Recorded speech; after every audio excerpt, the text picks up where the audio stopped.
In the gay, halcyon early days, Jack Kirby developed most of the Marvel heroes with me. Jack drew like a movie director. He couldn't draw anything dull. In a very short span of about 5 or 6 years, Stan Lee and Jack Kirby created more successful characters than any person or two people together have ever created in the history of comics.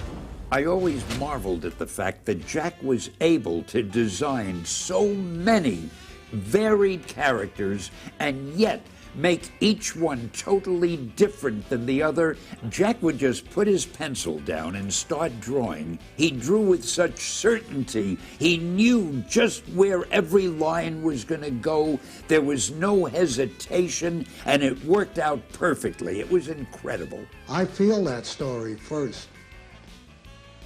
I know those people first. When I put them down, they've already lived. And I put them down as I'd like them to live on those pages. I had worked with Jack so much. We did those monster stories, we did westerns, we did war, we did everything. I would give them the plot. I told them what I wanted the story to be. I used to hear them plotting stories, but I don't remember them ever agreeing on anything. Jack had his own idea. He went home and did his version. And Stan, when he got the pages, said, gee, Jack didn't remember anything we talked about.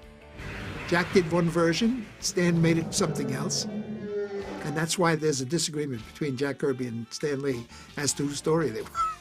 We used to have disagreements.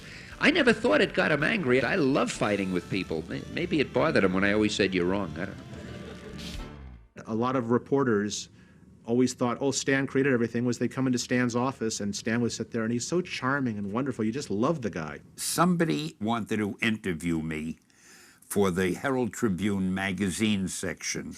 And I said, but look, if you're going to interview me, I really think you should interview Jack Kirby at the same time, because he works on it with me. He came up to the office and he interviewed us.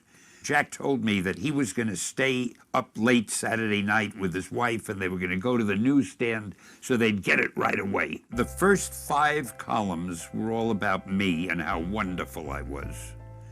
In the 6th column, he started talking about Jack in a very unflattering way. I got a call from Roz, Jack's wife. I hadn't seen the article. I thought she was calling me to say how great it was, how excited they were, and she was in tears. She said, how could this have happened?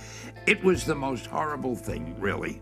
Jack quit, and I really suspect it might have been as simple as the fact that he got tired of having the credits read by Stan Lee and Jack Kirby all the time, and he may have wanted to strike out on his own. As far as I'm concerned, there's no controversy. I mean, he was the greatest partner a guy could have. Eventually, Jack contacted me, and he wanted to come back again, which made me happy.